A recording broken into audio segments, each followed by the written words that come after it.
હવે તમારી પહેલી નોકરીની સાથે સરકાર તમને રૂપિયા પણ આપશે, એટલે કે તમારી પહેલી નોકરી લાગે ને તમને જે પહેલો પગાર મળશે એની સાથે સાથે સરકાર તમને બોનસ તરીકે રૂપિયા પણ આપશે. આટલું જ નહીં, જે પ્રાઇવેટ કંપની તમને નોકરી રાખે છે ને એને પણ સરકાર પૈસા આપવાની છે. આના માટે થઈને મોદી સરકારે 99,436 કરોડ રૂપિયા ફાળવી નાખ્યા છે. ત્યારે કઈ રીતને આ પૈસા તમને મળવાના છે જાણીશું આજના ખાસ વિડીયોમાં.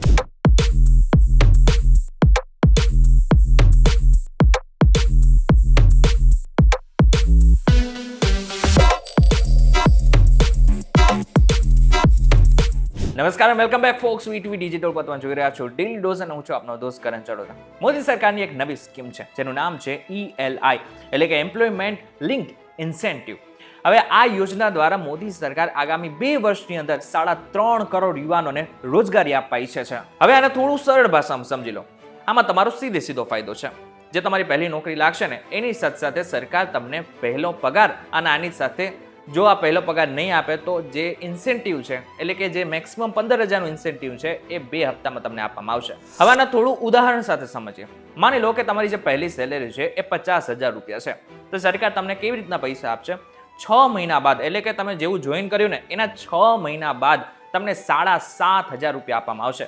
એટલે કે જે 50,000 રૂપિયા એ તો મળશે, પરંતુ એની સાથે 6 મહિના બાદ તમને 7,500 રૂપિયા મળશે.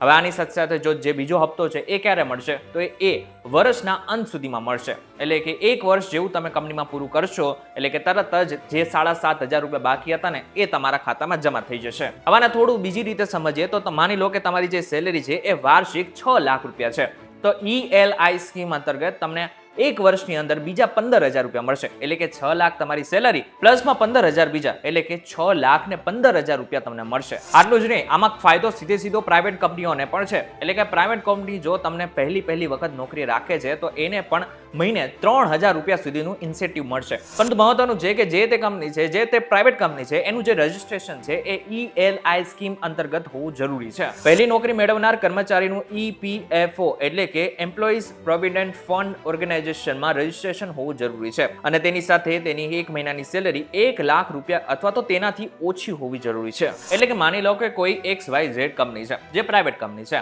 એ પોતાની અંદર 10 લોકોને રાખે છે કે જેમની સેલરી 20,000 થી 1 લાખ રૂપિયાની અંદરમાં છે, તો સરકાર એ કંપનીને દર મહિને 30,000 રૂપિયાનું બોનસ આપશે. અને આ તમામ શરતો પૂરી થવા પર પહેલી વખત નોકરી મેળવનાર કર્મચારીને 1 મહિનાનું સેલરી મહત્તમ 15,000 રૂપિયા કેન્દ્ર સરકાર દ્વારા આપવામાં આવશે. પરંતુ બીજી વખત તમને કહી દઉં કે આ જે પૈસા છે એ તમને પહેલી સેલરી સાથે નથી આવવાના. તમે નોકરી સાથે જોડાશો એના 6 મહિના પછી તરત જ તમને તમારો જે પહેલો હપ્તો છે એ મળી જશે અને જે બીજો હપ્તો છે એ તમારું જે યર પૂરું થશે ત્યારે તમને મળશે. હવે આપણે એ સમજી લઈએ કે એકચ્યુઅલમાં સરકાર શા માટે થઈને આવું કરવા માંગે છે, શા માટે થઈને જેટલા પણ લોકો છે એને પૈસા આપવા માંગે છે અને એ પણ વર્ષના 15,000 રૂપિયા.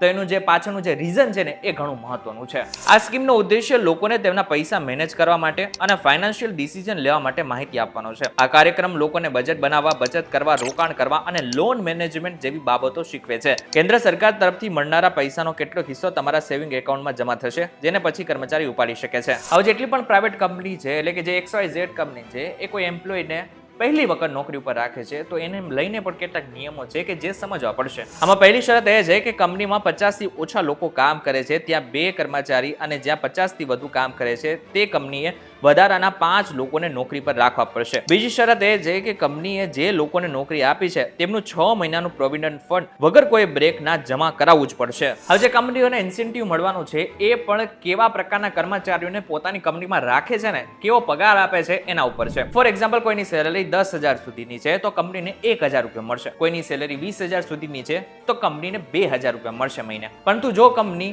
કોઈ વ્યક્તિને 20,000 થી 1 લાખ રૂપિયા સુધીનો પગાર આપે છે તો એમને દર મહિને 3,000 રૂપિયા મળશે. ક્યાં સુધી મળશે તો લગભગ 2 વર્ષ સુધી મળશે. અને આ ઇન્સેન્ટિવ સીધું તેમના પેન લિંક્ડ એકાઉન્ટમાં ટ્રાન્સફર કરવામાં આવશે અને કંપનીઓને આ ઇન્સેન્ટિવ 2 વર્ષ સુધી મળશે અને મેન્યુફેક્ચરિંગ સેક્ટર માટે આને વધારવામાં પણ આવી શકે છે. એમ્પ્લોય લિંક્ડ ઇન્સેન્ટિવ સ્કીમ 2024 અને 25 ના બજેટમાં જાહેર થયેલા રોજગાર પેકેજનો એક ભાગ હશે. ઈએલઆઈ યોજના દ્વારા ભારત સરકારનો ઉદ્દેશ્ય દેશમાં રોજગાર વધારવાનો ઉદ્યોગોને પ્રોત્સાહન આપવાનો છે. હવે જે ઈએલઆઈ સ્કીમ છે એનો સીધો ઉદ્દેશ્ય એ છે કે દેશમાં નવી નોકરીઓનું ઉત્સર્જન થાય, આ નાની સાથે લોકોને નવી નોકરીઓ મળે. ઇન શોર્ટ જો જોવા જાય તો ટૂંક સમયની અંદર આ સ્કીમ આખા દેશમાં લાગુ થઈ જશે અને જે લોકો પહેલી વખત નોકરી લાગવાના છે એમને સીધો ફાયદો થવાનો છે. હવે તમારે શું કરવાનું છે, આ વિડીયોને એવા લોકો સાથે શેર કરી નાખવાનો છે કે જે લોકો આગળના સમયમાં પહેલી વખત નોકરી લાગવાના છે. ત્યારે વિડીયો કેવો લાગે અમને જરા કોમેન્ટ કરીને ચોક્કસથી કહેજો. વિડીયો પસંદ આવે તો વિડીયોને લાઈક અને શેર જરૂરથી કરજો તથા જ ઇન્ફોર્મેટિવ વિડીયોઝ માટે વીટીવી ડિજિટલ સાથે જોડાયેલા રહેજો.